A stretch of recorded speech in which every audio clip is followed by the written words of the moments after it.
Assalamualaikum warahmatullahi wabarakatuh. Alhamdulillah rabbil alamin wa bihi nasta'in wa nusalli wa nusallim wa nubarik ala nabiyyina Muhammadin wa alihi wa sahbihi ajma'in wa ba'du. Ikhwani wa akhwati fillah, insyaallah kita masih melanjutkan pembahasan waris dari kitab Zadul Mustaqni', Ikhtisarul Muqni'. Sekarang tentang bab mirathil gharqa, itu bagaimana cara waris-mewaris antara orang yang mati keadaan tenggelam. Fadhal Ustaz. Bismillah. Qala al-mu'allif rahimahullahu ta'ala, idza mata mutawarithani ka'akhaini li abin bihadamin aw gharaqin aw ghurbatin aw narin wa juhila as-sabiqu bil mauti wa lam yakhtalifu fihi warasa kullu wahidin min al-akhar min tiladi malihi duna ma warithahu minhu daf'an lid-dawri. Bab waris orang yang mati tenggelam apabila seseorang mati, apabila mati mutawarithani, yaitu dua orang yang mewariskan. Saling mewaris. Naam, dua orang yang saling mewariskan. Ka'akhawaini li'ab, seperti dua saudara laki-laki seayah. Bihadamin, dengan sebab tertimpa runtuhan. Au gharakin, atau dengan sebab tenggelam. Au ghurbatin, atau dia dalam keadaan safar, datang berita kematiannya. Au narin, atau dengan sebab terbakar. Wajuhilas sabiqu bil mauti, dan tidak diketahui mana di antara keduanya yang lebih dahulu wafat. Walam yakhtalifu fihi, dan tidak ada perselisihan tentang pembagian harta warisannya. Nah, Ustaz. Walam yakhtalifu fihi, dan mereka tidak ada perselisihan dalam tentang kewafatnya tersebut. Walam yakhtalifu fihi, nah, tidak ada perselisihan tentang wafatnya atau matinya.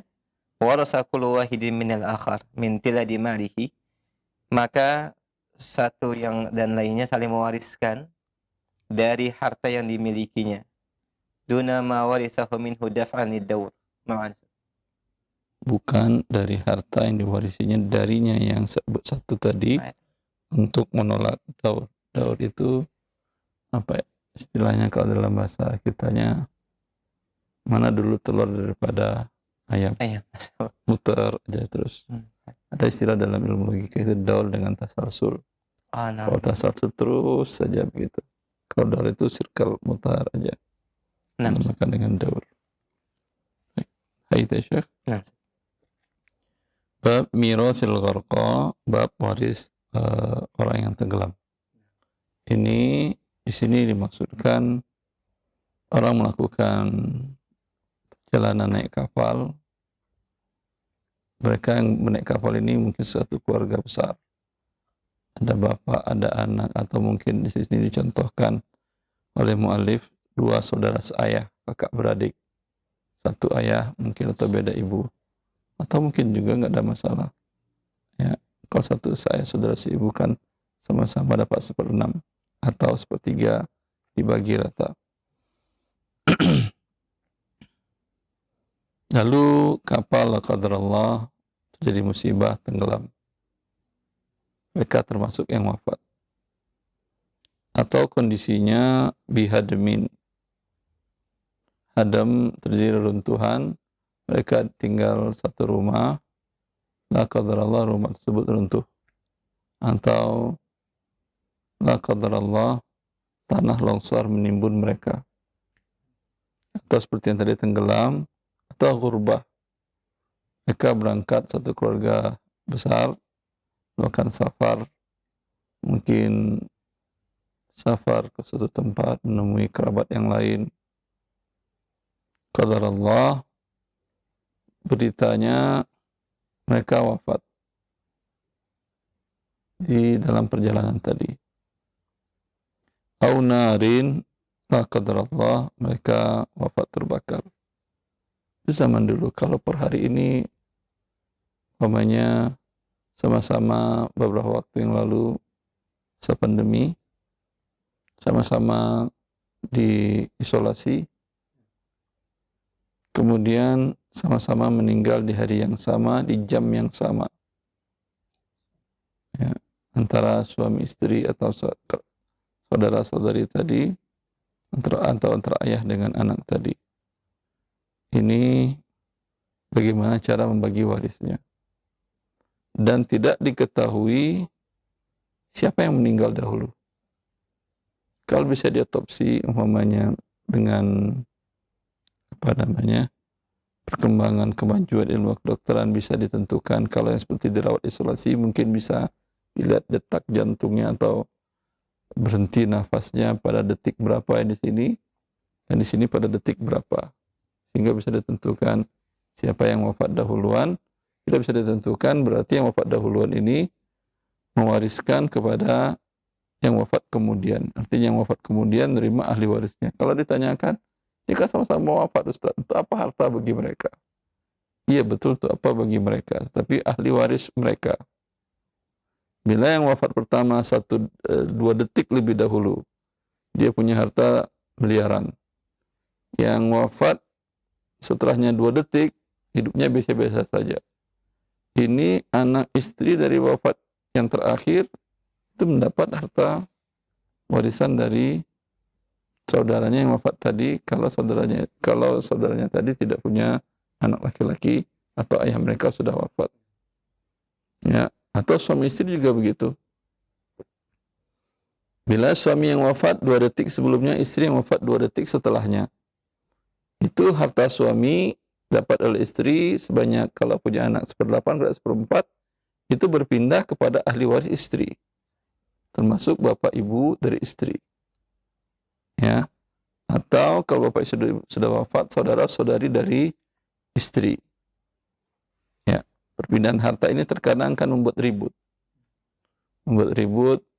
Tentu kalau seperti tadi dikatakan yang lebih dahulu, kalau jelas yang lebih dahulu dan mereka tidak ada khilaf, ya udah, kalau dokter menentukan, tim ahli menentukan, dokter menentukan bahwa yang wafat adalah suami, lebih dapat 2 detik, maka harta suami, ya, istri mendapatkan, atau sebaliknya, ya udah, mereka dua keluarga besar suami istri setuju bahwa mereka merujuk kepada keputusan dokter bahwa istri wafat terlebih dahulu, maka suami mewarisi 1/4 dari harta istri.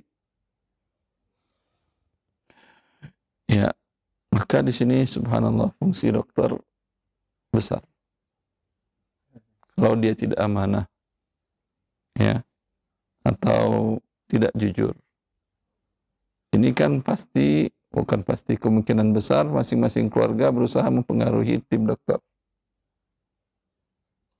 Karena berdampak akan mereka dapat warisannya dengan angka yang besar kalau salah satunya memiliki suami umpamanya memiliki harta miliaran atau ratusan miliar.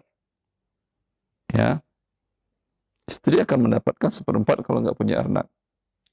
Atau sebaliknya istri yang kaya raya, punya harta ratusan miliar. Ya.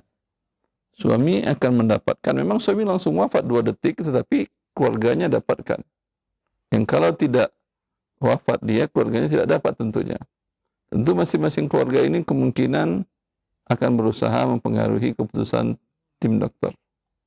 Maka di sini sangat berpengaruh sekali seorang mukmin yang menjadi dokter untuk bertakwa kepada Allah Azza wa Jalla. Harta berpindah kepada bukan yang hak pemiliknya dalam jumlah yang besar dengan secarik kertas surat yang Anda stempel, Anda tentukan si fulan lebih dulu wafat 2 detik. Tentu pertanggungjawaban di akhirat sangat berat. Ya. Ini ikhwani wa akhwati fillah. Kalau mereka ada khilaf, ya, bagaimana? Tentu tidak akan saling mewarisi. Ini pendapat pertama dalam pendapat para ulama.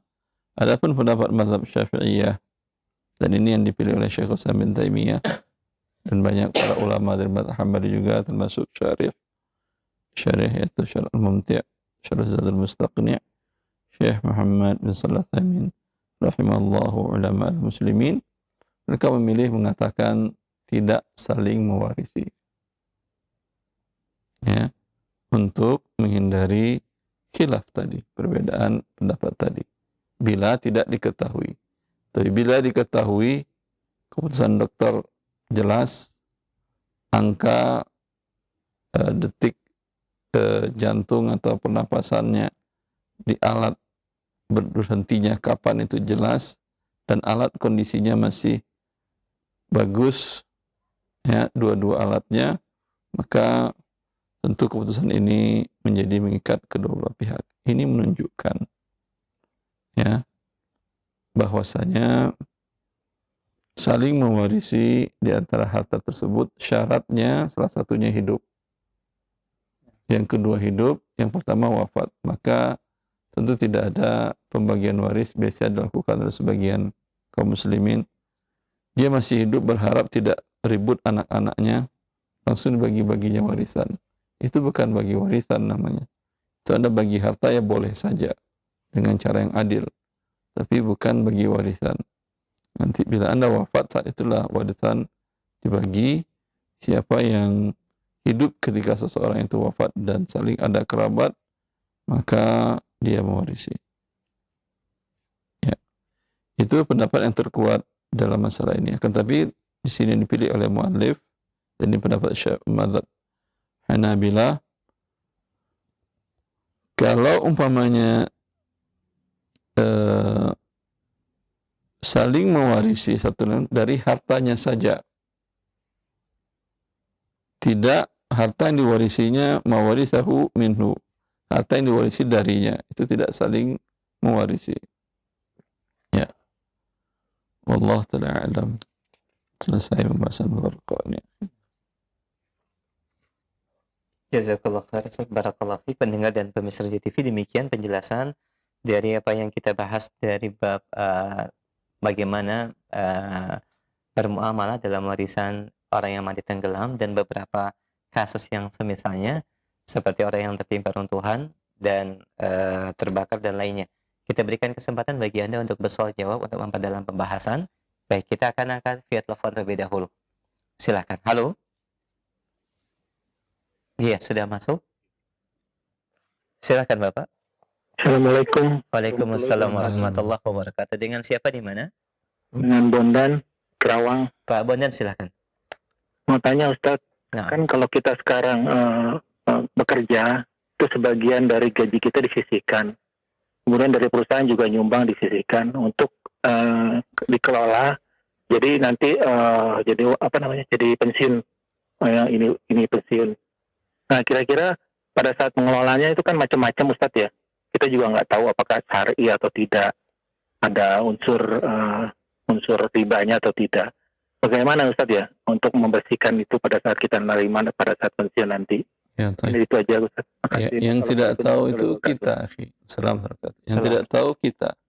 Tapi dalam undang-undangnya dana pensiunan itu, ya, 90%-nya itu harus 80 apa 90, di atas 80 yang jelas, 90 kalau saya tidak salah, itu harus didepositokan di bank pemerintahan. Berarti kalau deposito berarti riba.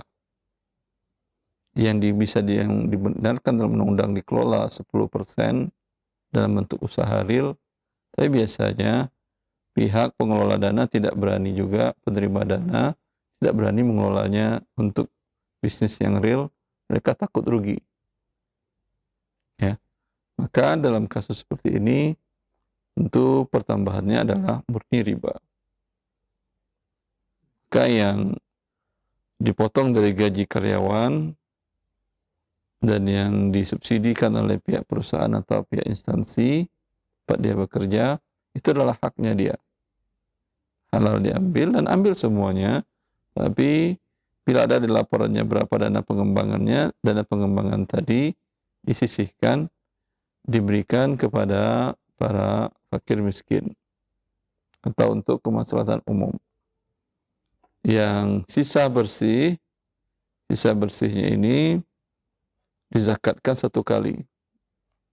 Karena kalau umpamanya ini nominalnya sampai 1 nisab, kadang diterima sampai ratusan juta rupiah, ya itu kan sudah lama terkena beberapa, mungkin bisa 10 kali zakat harusnya dibayarkan. Tapi para ulama mengatakan bila harta Anda berada di tangan pihak lain dan tidak bisa Anda kuasai penuh, maka tidak ada zakatnya sampai harta itu Anda terima. Ketika Anda terima, barulah Anda zakatkan sekali saja. Bukan umpamanya Anda pinjamkan uang ke saudara sebanyak 200 juta. Itu kan kena zakat setiap tahun. Ya. Dia mengatakan akan dikembalikan 10 hari lagi. Qadar Allah 10 hari lewat tidak ada. Setahun lewat tidak ada. 2 tahun lewat tidak ada. 3 tahun lewat tidak ada. Tahun kelima dia punya rezeki dari Allah, dia bayar 200 juta tadi. Ini apakah Anda menzakatkannya 5 kali? Berarti 2,5% dari 200. Kemudian 5 juta dari 195 kali 2,5%. Mungkin 4 juta sekian. Apakah seperti itu? Kalau mengatakan tidak, cukup sekali saja dari 200 tadi Anda terima, langsung Anda zakatkan 5 juta. Sama dengan dana pensiunan tadi, langsung Anda zakatkan 2,5%-nya bila itu sampai nisab. Ya, seperti itu. Yang sisanya halal untuk Anda. Baik, Ustaz. Alhamdulillah, jazakallah khair atas jawaban dan penjelasannya. Demikian Akhwan dan barakallahu fiik, dan semoga ini menjadi pencerahannya yang bermanfaat buat antum dan kita semua. Baik, kita berikan kesempatan yang kedua. Baik. Ya, kita angkat kembali. Halo. Silakan, sudah masuk. Waalaikumsalam warahmatullahi. Dengan siapa di mana, akhi? Dengan Abu Fatih di Sukabumi. Abu Fatih. Ya. Baik, silakan. Ini Ustaz, maaf di luar tema pertanyaannya. Kalau misalkan jual beli domba, Ustaz, hewan ternak, akadnya itu kita beli hewan dewasa gitu ya, harga 3 juta misal. Cuman skemanya itu ketika akad kita itu hewannya itu masih kecil, Ustaz, masih anaknya gitu, masih usia 3-4 bulan gitu. Terus si penjual itu mengurus sampai dewasa, sampai harga di 3 juta, baru diserahkan kepada kita gitu dalam waktu 1 tahun, dan pembayarannya pun di awal itu pas akad itu masuk DP aja gitu, sisanya dicicil gitu. Bisa nggak Ustaz seperti itu? Coba ulangi. Anda beli ketika umurnya kecil, umur 2 bulan umpamanya. Terus Ya, harganya berapa? Harganya 3 juta misalkan. Kecil 3 juta? Enggak, ya, tapi dia ngejualnya itu kan dewasa gitu, Ustaz. Cuman pada saat akad itu hewannya itu masih umur sekitar 2 bulan lah gitu misal. Ketika umur 2 bulan harusnya itu berapa harganya? Paling sekitar 700-800 ribu lah gitu. Tapi Anda bayarnya 3 juta nyicil.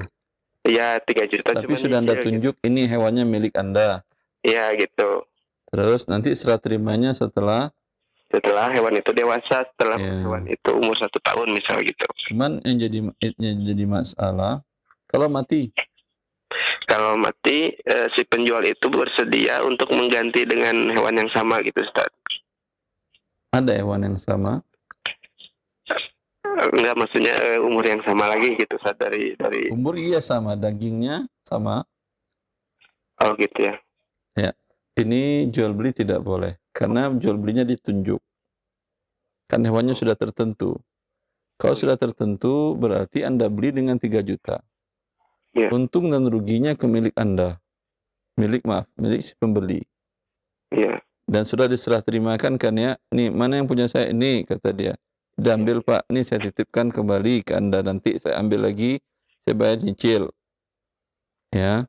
Ya. Ini kalau jelas bahwasanya ini resiko siapa yang tanggung? Ya saya lah, kan saya sudah beli. Terus ini saya dapat biaya enggak kata si penjual? Kan saya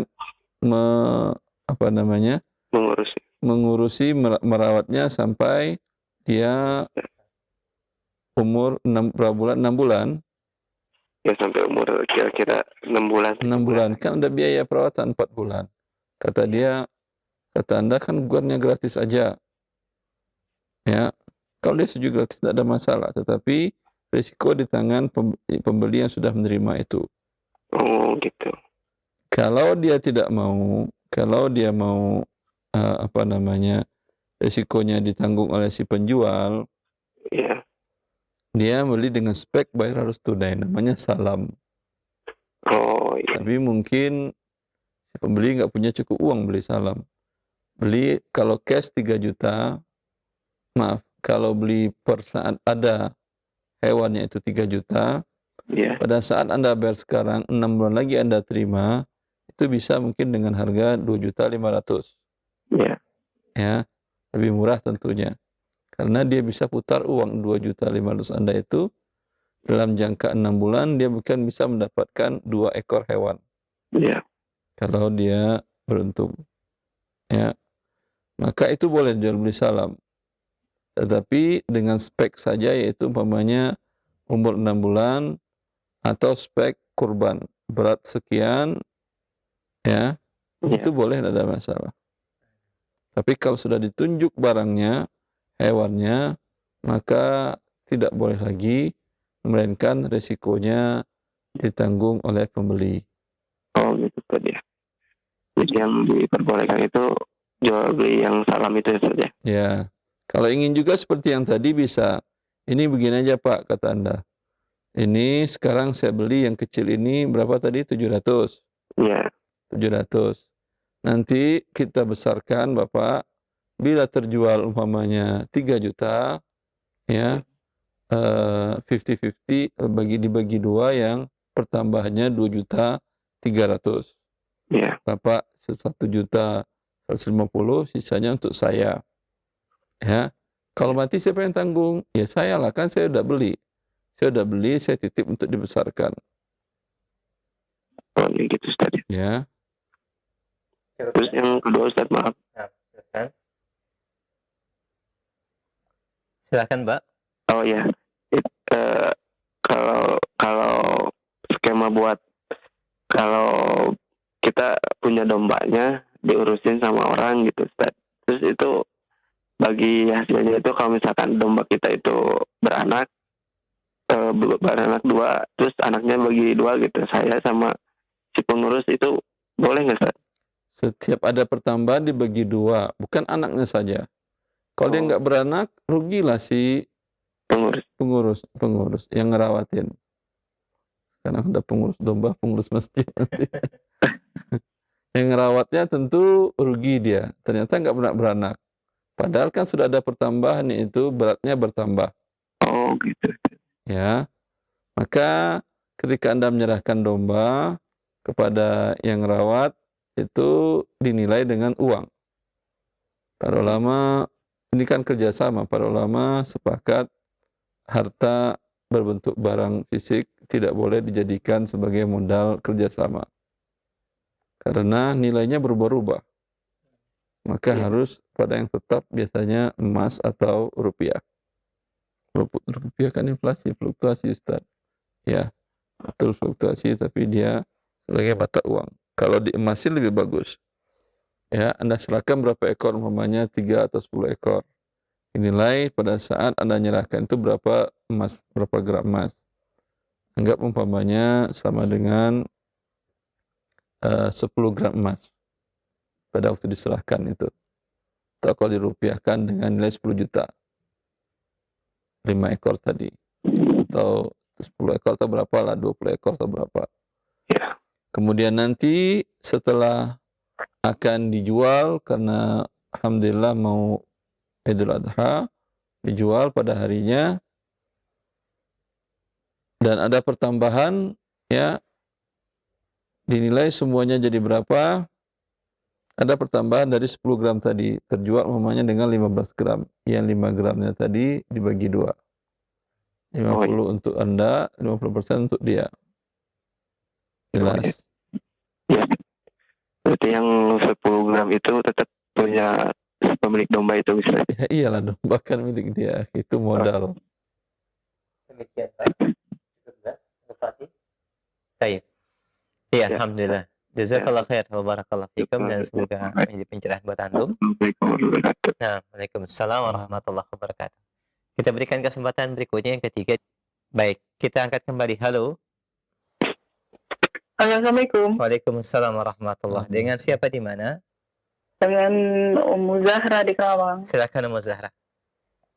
Ustadz mau nanya, Nah. Orang tua anak kan udah meninggal ya dua-duanya.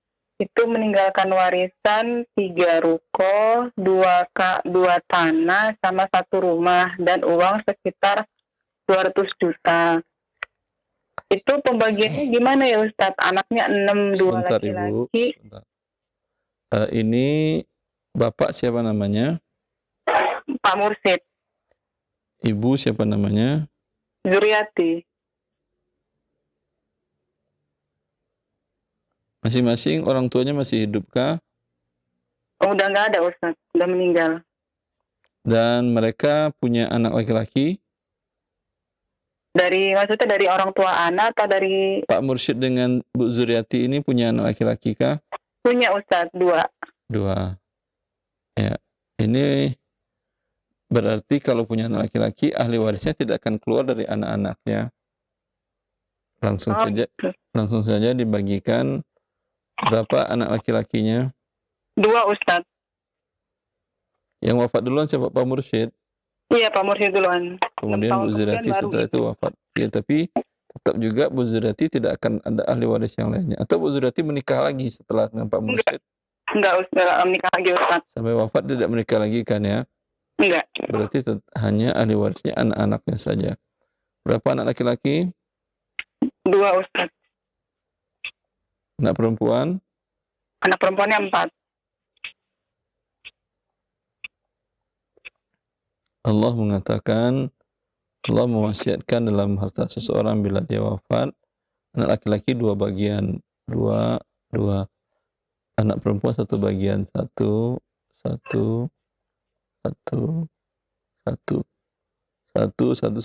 tambah 1, 4. Tambah 2, 6, tambah 2, 8. Seluruh harta mereka, harta Pak Mursyid dan Bu Zuriati, dibagi 8. Masing-masing anak laki-laki dapat 2/8. Masing-masing anak perempuan 1/8. Yang ditinggalkan, kalau yang ditinggalkan rupiah, tinggal dibagi 8. Berapa rupiahnya Ibu? Umpamanya berapa? Kalau umpamanya 8 miliar, umpamanya 8 miliar dibagi 8, kan 1 miliar. Ustadz mau nanya, itu kan kemarin tuh kan Bapak sebelum meninggal itu wasiat gitu kepada anaknya yang laki-laki sih. Jadi kan punya 3 ruko. 1 ruko itu diwasiatkan untuk anaknya namanya satu misalnya si A. 1 ruko lagi untuk anaknya si B gitu. Apakah wasiat itu berlaku ya Ustadz? Tidak. Atau setelah Batal. Batal ya Ustadz ya? Batal. Terus Ustadz itu kan kita punya Karena kata Nabi, fala wasiyata li waris. Ahli waris tidak boleh menerima wasiat. Oh gitu. Di sini Ustadz, anak kan laki-laki tidak boleh menerima wasiat. Apa kan mau dibagiin gitu Ustadz. Itu kan berarti dijadiin dalam bentuk rupiah dulu Ustadz, misalnya berapa harga jual. Sementara ada 1 tanah yang masih sebenarnya udah sertifikat Ustadz, cuman ada 1 tanah yang masih tanah girik gitu loh. Jadi belum disertifikatin. Itu pas mau dibagiin atau disertifikatin dulu biar harganya naik atau gimana ya Ustadz? Sampai sekarang masih bingung mau bagiinnya gitu. Ya, ini setiap aset dari Pak Mursyid dan Bu Zuriati itu milik 6 orang dengan saham 8 saham, anak laki-laki 2 saham, perempuan 1 saham. Ya. Itu terserah. Kesepakatan bersama itu kan bukan milik 1 orang. Oh gitu. Kesepakatan bersama yang saham terbesarnya tentu anak laki-laki. Itu 2/8 perempuan, cuma 1/8. Disepakatin, umpamanya apakah kita mau sertifikatkan dulu, sertifikat uangnya keluar lagi. Ya pasarannya kita jual dulu, umpamanya yang sudah bersertifikat, dari uang itu kita buatkan sertifikatnya agar naik. Atau ada salah satu yang mengatakan, endaklah saya nggak mau jual, saya bangun yang bagian saya. Bagian kamu nggak bisa bangun, bagaimana kita bagi 8? Tanah kan nggak bisa dibagi 8. Ya udah gini aja, kalau kamu nggak mau, kamu beli saham kami. Kamu nggak mau jual, beli saham kami. Wah, saya nggak punya uang beli saham umpamanya itu adalah anak perempuan. Berarti cuma 1/8, dia harus beli 7/8. Kalau harganya 800 juta, dia harus bayar 700 juta. Dia nggak punya uang. Umpamanya, tapi kalau yang 5 saudara-saudarinya setuju, udah bayar nyicil aja. Tidak ada masalah. Paham? Kalau dia nggak setuju jual, tapi kemudian dia juga nggak mau beli, tidak mau beli saham itu ada uang, ya udah, yang ingin jualnya bisa dijualkan ke orang lain. Dibuatkan sertifikatnya bahwa dia memiliki di tanah itu 1/8 atau 2/8. Jelas? Ya, Ustadz mau nanya lagi, mumpung soalnya dari kemarin menelpon susah. Ustadz ini apa kan? Jadi kan kemarin itu rukonya itu kan di pinggir jalan, Ustadz. Itu kan udah ada sekitarnya sebelumnya udah pernah dijual tuh. Satu ruko sekitar 400 juta. Jadi kami anak perempuannya ini dan mereka sudah menempati Ustadz masing-masing ruko kakak yang laki-laki itu gitu. Jadi apa pembagian itu bisa nggak sih berdasarkan kesepakatan kami aja yang perempuan, udahlah abang sama Uda itu bahkan minta Ustadz, abang sama Uda itu udah nempatin aja tuh ruko yang karena mereka tinggalin Ustadz, satu untuk usaha, satu untuk tempat tinggal. Sisanya satu ruko sama 2 tanah sama 1 rumah itu sama duit beberapa itu udah untuk kami aja bagi 4 dan mereka udah seneng gitu Ustadz karena dapat ruko itu. Sementara kami 1 ruko 2 tanah itu masing-masing luasnya sekitar 100 meteran sama rumah itu di perkampungan paling sekitar 150 pada segitu, itu aja yang kita bagi. Ibu, untuk kita anak perempuan kalau itu boleh nggak? teknisnya Ibu tinggal Kenapa? Anda cocokkan rupiahnya, ya. Apakah Kenapa, cocok 1/8 dan 2 ruko itu apakah sesuai dengan 2/8? Kalau udah, selesai masalah. Kalau tidak, umpamanya Anda yang perempuan berempat merasa kurang, tinggal mereka bayarin hak Anda, minta. Kalau Anda berempat mau ikhlas, ya alhamdulillah. Iya sih, maksudnya biar cepat dibagiin, takutnya itu ada apa gitu nanti. Ya udah bagiin aja sekarang bisa dibagiin, kumpul semuanya dibagiin. Cukup jelas. Nggak apa-apa ya Ustaz. Cukup jelas sesuai dengan persentase yang tadi disampaikan dan juga secara teknis silahkan dimusyawarahkan sesuai dengan ketentuan syar'inya. Dan Allah mudahkan insyaallah. Demikian jazakallahu khair. Baik. Allah barik. Ayo barik. Fik, kita berikan kesempatan yang berikutnya. Halo. Iya, silakan sudah masuk. Ya, Assalamualaikum. Waalaikumsalam warahmatullahi. Dengan siapa di mana? Ibu Siti di Jawa Tengah. Ibu Siti, silakan pertanyaannya. Silakan Ibu. Pertanyaannya, tapi mau tanya itu orang utang Ya. sudah 40 tahun. Nah, baru nyaur sekarang. iya. Dulu seharga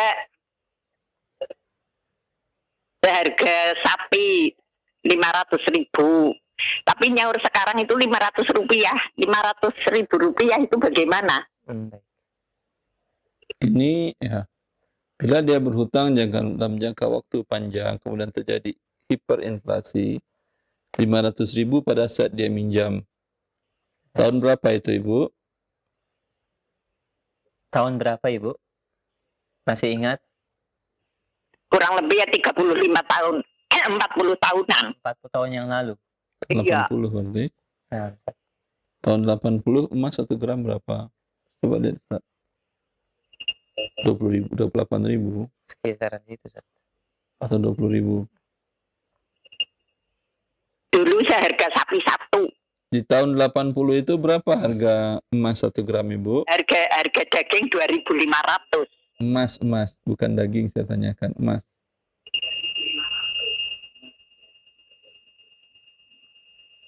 Dapat harga Ustaz?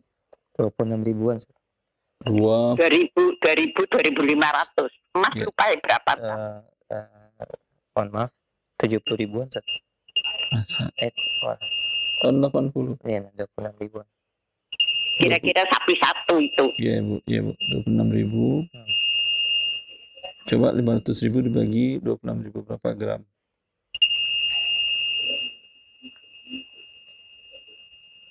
Rp500.000 bagi 28, Udah bagi 26 kalikan 19. 19 gram. Nah, kurang lebih 19 sekian. Ya, 19 gram.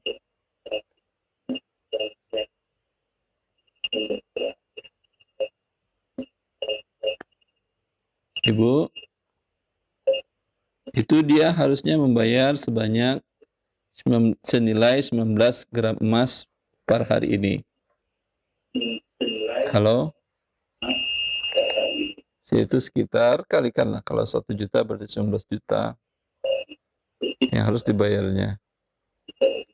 Tapi kalau umpamanya memberi pinjaman, setuju, ikhlas saja 500.000, berarti dia bersedekah 18,5 juta.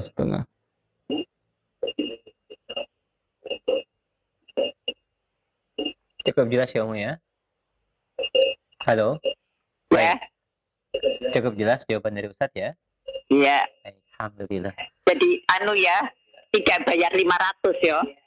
Tidak. Tidak, Ibu. Baik. Demikian Ibu jawabannya. Barakallahu Ya. fiik. Terima Bisa kasih. dilihat. Nah, sama-sama. Assalamualaikum. Assalamualaikum warahmatullahi wabarakatuh. Ya, jazakallah khair Ibu Siti. Kita angkat kembali pertanyaan berikutnya. Silakan di line telepon. Baik, kita angkat kembali. Ya, halo. Silakan, sudah masuk. Assalamualaikum. Waalaikumsalam warahmatullahi wabarakatuh. Dengan siapa di mana, akhi? Saya Pak Hasan di Bandung. Pak Hasan di Bandung, silakan. Silakan, Pak. Kami pengurus yayasan disabilitas. Ya. Menerima dana kompensasi dari atau dana dari bank konvensional. Sebentar Pak, kurang jelas.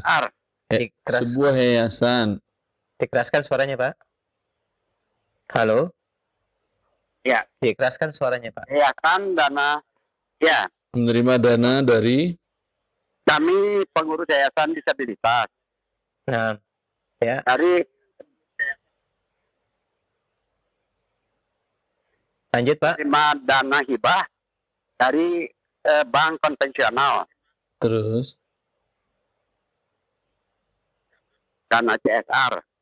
terus Halo? Kemudian, Pak, silakan lanjut terus. Boleh tidak?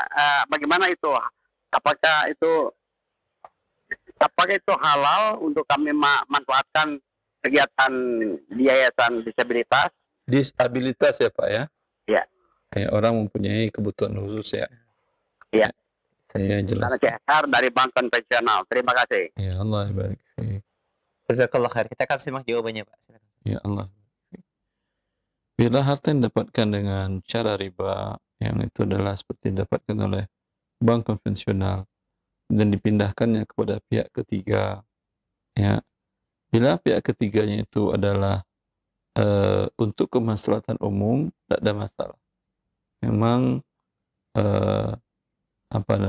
dana riba itu disalurkan untuk kemaslahatan umum. Setelah mereka bertobat kepada Allah Azza wa Jalla. Ya. Maka uangnya bagi yayasan tadi tidak masalah untuk kemaslahatan yayasan tadi.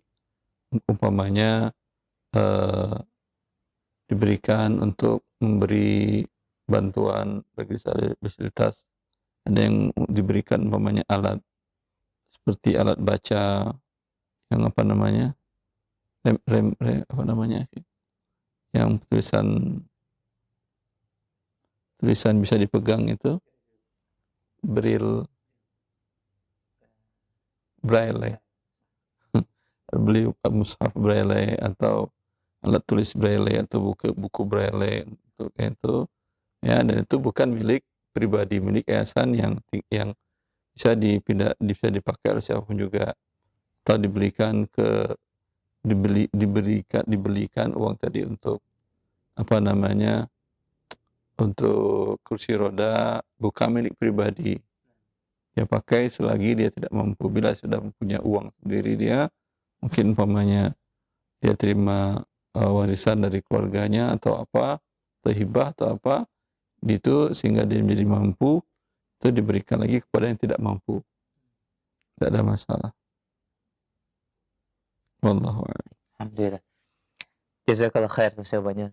Saat demikian Bapak yang bertanya, barakallahu fiik. Dan kita berikan kesempatan kembali di line telepon. Baik, kita sapa kembali. Halo.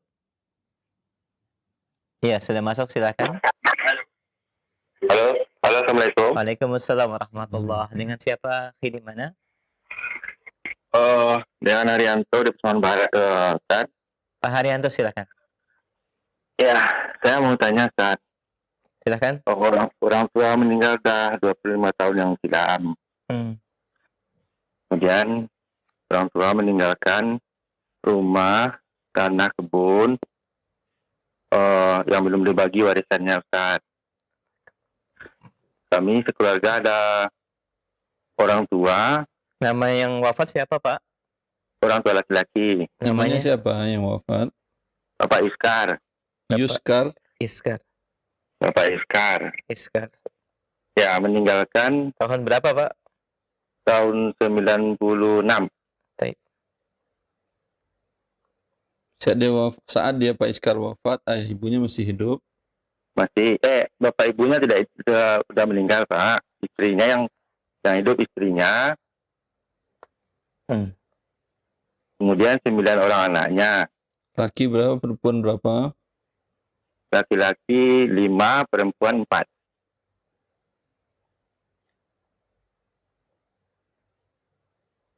Dipotong dulu. Ya, untuk istrinya dapat 1/8.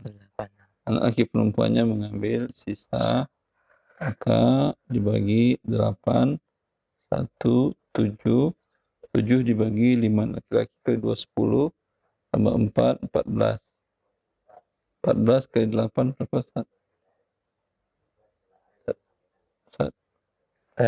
14 kali 8.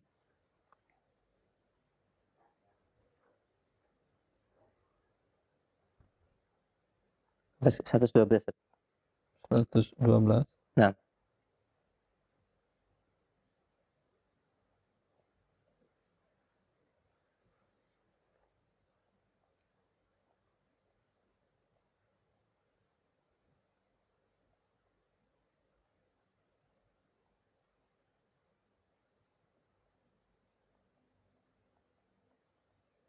Ya, seperti itu, Pak. Ya, ada satu lagi, Ustaz. Bisa dilihat, Pak, di foto dulu ya. Istrinya 14/112. Masing-masing laki-lakinya 14/112. Anak perempuannya masing-masing 7/112. Ya. Boleh nanya satu lagi, Ustaz? Silahkan. Orang tua sewaktu meninggalkan usaha perdagangan. Kemudian dalam modal usaha perdagangan itu orang tua mempunyai utang sekitar 80%. Jadi usaha dagang itu saya lanjutkan. Kemudian utang orang tua saya lunasi dengan usaha saya, dengan saya mengusahakan. Apakah itu termasuk harta warisan, Ustaz? Harusnya harusnya sebelum itu dibagi waris, dibayar hutangnya dulu. Ya, anggap nilai usaha tadi berapa rupiah umpamanya. Pada saat Bapak Iskar wafat, kalau dijual usahanya itu berapa rupiah? Sekitar 6 jutaan saat tahun 95. 6 juta. Utangnya saat itu berapa? Utangnya sekitar modalnya sekitar 8 juta. Bukan modal, saya tanyakan usahanya. Kan ketika dia wafat, usaha dagangnya sedang jalan. Iya, sedang. Kalau usaha itu dijual oleh dia, oleh siapapun, berapa rupiah orang mau beli? Iya, ya. 6 juta? Sekitar 8 jutaan lah, Ustaz. 8 juta. Iya. Evaluasinya nilainya. Ya. Utangnya berapa? Utangnya sekitar 6 juta, Ustaz. 6 juta. Ya. 6 juta ini dibayar dahulu, berarti yang diwagi waris cuman sisanya 2 juta dalam bentuk usaha. Iya, ya. Ketika kemudian yang terjadi bukan Anda langsung bayarkan, Ya. tapi dikembangkan dulu, berarti Anda tinggal minta gaji aja. Yang gaji Anda tentu tidak akan diwariskan. Minta jadi mesinnya, Ustaz? Ini kan di tahun 96. Iya, 96. Tahun berapa lunas hutangnya itu yang 6 juta? Tahun 98, Ustaz. 2 tahun. Ya, 2 tahun. 2 tahun Anda mengelola sendiri. Iya. Kalau Anda digaji sama orang untuk mulai usaha seperti itu, berapa gaji Anda selama 2 tahun itu? Iya. Ya, itu Anda keluarkan, itu tidak diwarisi. Yang sisanya menjadi hak waris. Sisanya di hak waris, Ustaz. Iya, ya. Jelas. Ustaz. Jelas ya, Pak? Ya. Baik, Ya. alhamdulillah. Baik, barakallahu fikum jazakallahu khair, dan semoga ini menjadi pencerahan yang bermanfaat dari yang bertanya dan keluarganya. Barakallahu fikum. Kami berikan kesempatan kembali via telepon sebelum kami angkat dari pesan singkat atau WhatsApp. Ya, halo. Silakan, sudah masuk. Halo, Assalamualaikum. Waalaikumsalam warahmatullahi. Dengan siapa, Umu, di mana? Dengan hamba Allah di Papua. Baik, silakan, Umu. Iya. Izin bertanya, ini terkait dengan syirkah mudharabah ini, Ustaz. Di mana investor ini tidak mendapatkan haknya. Jadi sharing profit plus modal. Ternyata pengelola itu menggunakan uang uang. Ibu, suara tidak terlalu jelas, ulang lagi. Ada kesepakatan kerjasama. Kemudian Sebentar. ketika sudah Investor menyerahkan dana sekian, berapa dana rupiahnya? 20 juta waktu itu. 20 juta dana, terus dikelola oleh pengelola. Itu kerjasamanya kita pakai durasi 1 tahun sebenarnya. Terus? Nah, ketika sudah waktunya jatuh tempo, ternyata pengelola memakai uang tersebut, baik itu modal maupun keuntungan. Tapi jelas berapa semuanya jadinya setelah 1 tahun. Ini awal 20 juta penyerahannya itu tahun berapa? 2 tahun yang lalu. 2020?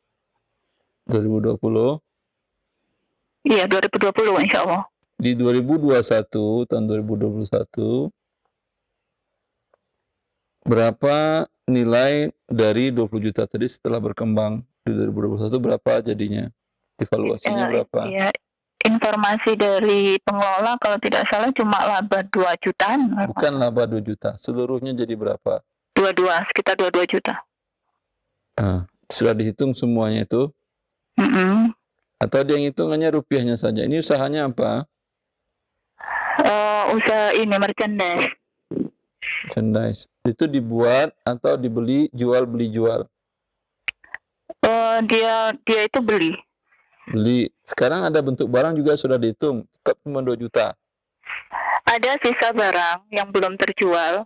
Jadi 22 itu hanya nilai nominal aja. Itu belum itu bukan menghitung namanya. Kalau dihitung, ya sisa barang dihitung pada saat menghitung itu dinilai berapa nilainya.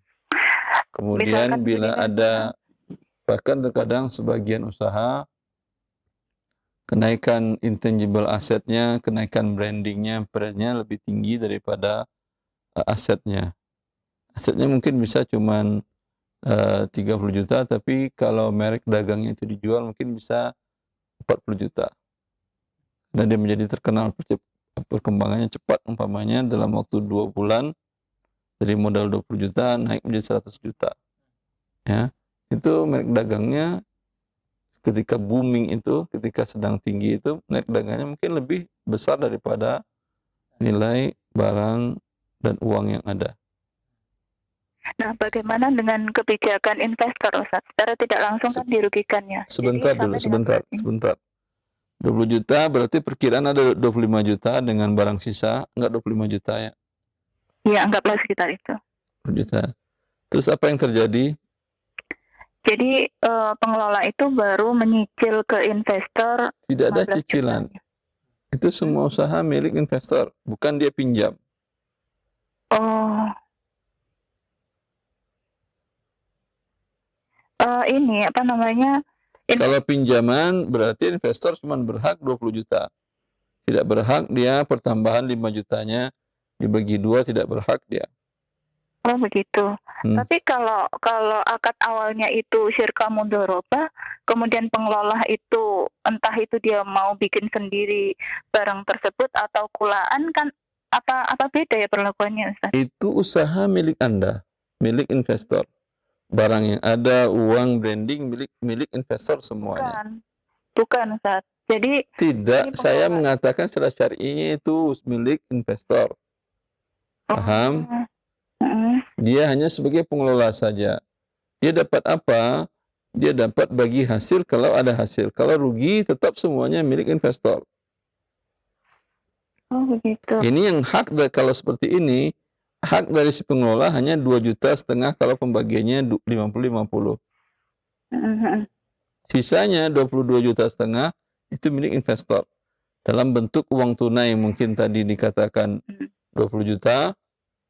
Ya, dalam bentuk 2,5 juta mungkin dari sisa barang dan lain-lainnya. Nah, ketika belum dibayar ini karena kesalahan. Belum dibayar, mau dibayarin apa, Ibu? Iya, itu sudah Ustaz. Enggak, mau dibayar apa oleh si Anda? Sebentar, ini investornya Anda sendiri atau Anda yang pengelola atau apa? Saya investor. Kalau Anda investor lebih jelas. Ketika Anda menyerahkan uang, apa kesepakatan Anda dengan orang tersebut? Coba sampaikan. Iya, di jangka waktu 1 tahun terakhir itu saya sudah terima modal plus. Sudah Anda terima 20 jutanya? Belum sama sekali, saya baru terima 15 juta. Jadi modal plus keuntungan itu dipakai pengelola untuk kepentingan dia sendiri, Ustaz, gitu. Tidak ada hubungannya dengan usaha begitu. Nah, secara tidak langsung dirugikan kan investor ini. Ini tidak ada bagi hasil sebelum ada pertambahan. Sini ada pertambahan kan ya? Ada pertambahan tadi berapa juta? 2 juta. Iya. Laba bersih 2 juta. Iya. Laba bersih ini yang 2 juta ini akan dimiliki bersama sesuai kesepakatan. Kesepakatan bagi hasilnya berapa bagi berapa? 50-50. Ya udah 50-50, juta buat dia, juta buat Anda. Dan perusahaan milik Anda. Jelas? Ya. Kalau Anda ingin jual ke dia, baru boleh Anda minta uang berapa nilainya. Apakah ingin 20 Anda jual atau 15 atau 17, tergantung kesepakatan. Baru boleh Anda minta uang. Kalau Anda tidak ingin jual, itu usaha milik Anda. Iya. Masalahnya juga dia mau membayarkan ke saya. Dia mau beli sekarang atau tidak? Kenapa Anda minta uang? Anda mau berhenti dari memiliki usaha itu atau gimana? Iya, mau berhenti kerjasama dengan dia intinya. Ya, kalau mau berhenti jual ke dia. Dia mau jual, mau beli nggak dia? Nggak ada uang, Ustaz. Nggak ada uang, ya jual ke pihak ketiga. Itu kan usaha milik Anda. Iya. Baik, Ustaz. Ya. Terus pertanyaan berikutnya, ketika syirka mudharabah ini, apakah investor itu berhak mengetahui total keuntungannya, Ustaz? Total rinciannya pun dia berhak. Harusnya Anda kalau dengan orang tidak profesional, setiap hari Anda minta laporan keuangannya. Misalkan saya sebagai pengelola sekarang, Anda sebagai pengelola ya wajib sampaikanlah kepada investor. Total laba ya? Laporan keuangan setiap bulan. Total laba ya? Jadi bukan total laba, laporan keuangan setiap bulan. Oke. Berapa uang masuk, berapa uang keluar, berapa. Maksudnya ketika kita presentasi kepada investor kan tentu ingin mengetahui ROI-nya ya, atau keuntungannya, total keuntungan berapa sih? Saya kok hanya dapat bagian sekian persen. Nah, itu biasanya ketika investor itu menginginkan total laba sebenarnya berapa sih, Mbak? Misalnya seperti itu. Itu bolehkah tidak Ustaz ya? Kalau tidak menyebutkan total proyeksi total keuntungan kepada Ibu, ini usaha milik investor. misalkan ya. Bukan misalkan, memang milik investor. Artinya, ya Anda kalau belum ada usaha, kalau umpamanya Anda sudah jalan toko itu, umpamanya, ya, Anda ingin serahkan ke orang lain untuk mengelolanya. Ini juga mudharabah namanya. Anda nilai, ini sekarang asetnya 20 juta, silahkan kelola.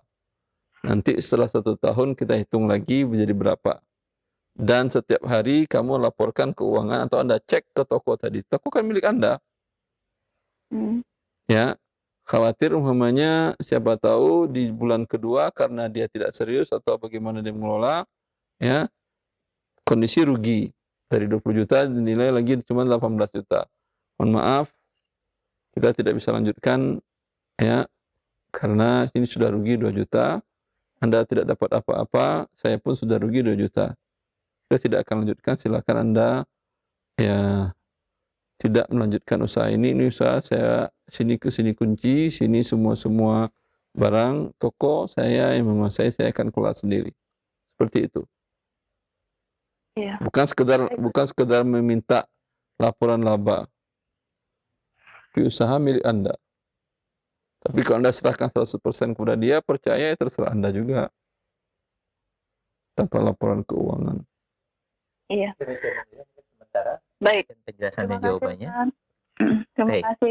Afwan wa jazakillah khair. Pendengar kita dari Papua, barakallahu fiik, dan semoga ini menjadi pencerahan buat Anda yang bertanya dan yang lainnya, barakallahu fiikum jami'an. Kita angkat kembali pertanyaan dari pesan singkat atau WhatsApp.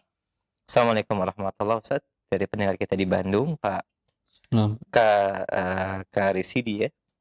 Uang pensiun pegawai bank konvensional dinyatakan haram selama ini digunakan untuk kepentingan umum, perbaikan jalan, demikian juga bantu keamanan atau bantu bangun pos kamling.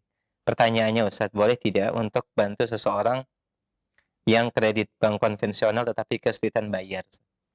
Miskin, tidak ada asetnya boleh.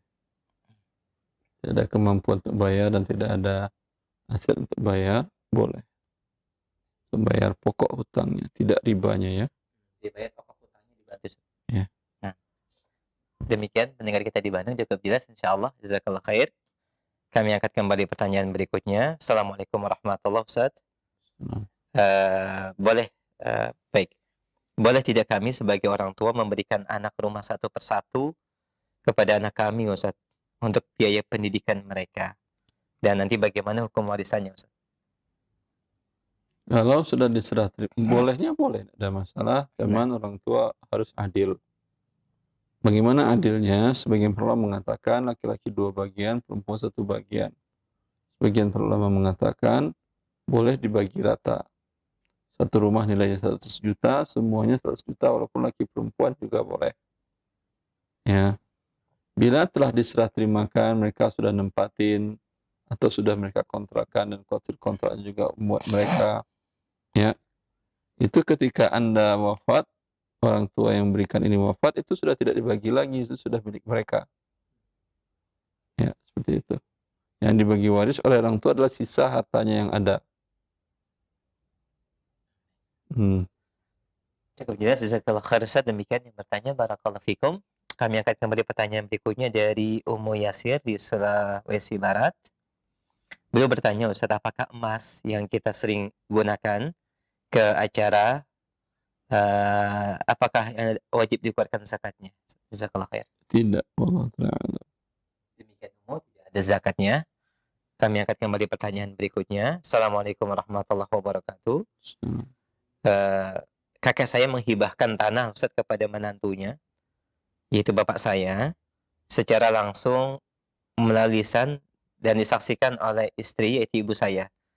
Karena anak kandungnya tidak ada yang mau menggarap. Apakah ini sah, Ustaz? Hibah dan digarap langsung oleh menantu ini? Nah. Sah tentunya. Di secara syar'i sah, tapi secara hukum negara tentu diselesaikan surat menyuratnya. Jazakumullah khair, barakallahu fiik. Kami angkat kembali pertanyaan berikutnya. Saya memberikan waris kepada anak. Tidak bisa, saya memberikan waris, kita takut ini. Karena sudah meninggal, kemudian dia WA sekarang. Taib, Masya Allah. Iya, mungkin Tapi jelas, sebagaimana Nah. saya beri hibah mungkin. Baik. Dari bapaknya 25 tahun yang lalu, di mana suami saya bekerja di bank konvensional, Ustaz. Dan hasil dari bank konvensional ini diwariskan kepada anak-anaknya, Ustaz. Bagaimana hukumnya, Ustaz? Apakah halal kami terima atau tidak? Paham saya. Suami dia atau bapaknya tadi? Ini kasus yang lain. Nah, ini Ustaz. kasus yang lain, dia bekerja di bank konvensional. Kemudian dia tahu bahwa itu haram atau tidak bekerja di bank konvensional. Iya, baik. Kalau dia tahu, kalau dia sebelumnya mungkin tidak tahu. Nah. Ya, karena kebanyakan dahulu di tahun 80-an, ya, orang-orang menganggap kerja di bank itu suatu hal yang tidak ada yang mengatakan haram. Ya, dan itu mendapat gaji yang besar dan terhormat di tengah masyarakat. Ya, maka banyak orang yang bekerja di sana dan mereka tidak tahu haramnya. Kemudian mereka membaca literatur para ulama dari dunia internasional di tahun 80-an. Sebetulnya ada, tapi tidak sampai mungkin beritanya ke Indonesia. Bahwa ada kesepakatan para ulama, muktamar para ulama dunia yang mengharamkan bank konvensional. Semenjak dia tahu itu, ke depannya tidak halal lagi hartanya dia dari gaji bekerja di bank konvensional itu. Adapun yang sebelumnya itu halal. Maka bila yang sebelum tahu dia itu haram, itu boleh ketika dia wafat, itu bisa diwariskan. Yang setelah dia tahu tidak bisa diwariskan karena tidak halal kepada ahli warisnya, maka diberikan kepada fakir miskin. Ijma' para ulama dinukil oleh Imam Nawawi, kemudian dinukil juga oleh Syekh Ibnu Taimiyah, bahwa seseorang yang seluruh hartanya haram, ya, tidak ada kewajiban nafkah anak istrinya, tidak ada kewajiban haji dari harta, tidak ada kewajiban zakat dari harta tersebut, karena seluruhnya dikeluarkan untuk kepentingan fakir miskin atau untuk kepentingan kemaslahatan umum. Kecuali ada di antara ahli warisnya yang fakir miskin, bisa dia mendapatkan itu atas dasar fakir miskin, bukan atas dasar hak waris. Berapa dia dapatkan? Dia dapatkan untuk menutup sisa kebutuhan 1 tahunnya. Dia umpamanya kebutuhan 1 tahunnya, umpamanya per hari kebutuhannya 300-500 ribu umpamanya. Kekurangan ada dia dapat, dia mencari rezeki yang halal dapat 200 ribu kurang 300. Ya. 300 kali 1 bulan kali 300 ribu rupiah dikali 354 hari. Berarti berapa? Sekitar 90 juta ya. 90 juta, sebesar 90 juta tadi bisa dia terima dari harta orang tuanya yang wafat, dan itu dari kerjanya di bank konvensional dan dia tahu itu haram. Itu bisa dia ambil 90 juta. Yang lain tidak bisa. Alhamdulillah, jazakallah khair. Demikian pendengar yang bertanya, barakallahu fikum. Pertanyaan berikutnya kami yang angkat dari hamba Allah di Malang. Beliau bertanya tentang pembagian warisan. Ibu kami yaitu Ibu Siti telah meninggal, Ustaz, yang meninggalkan ahli warisnya yaitu yang pertama suami, kemudian anak laki-laki 4 orang. Sebentar, Ustaz. Nah, Ibu Siti wafat. Ibu Siti wafat meninggalkan 1 suami, kemudian yang kedua anak laki-laki 4 orang. Anak perempuannya 2 orang. Ibu kandung dari Ibu Siti, Ustaz, masih hidup pada saat beliau wafat.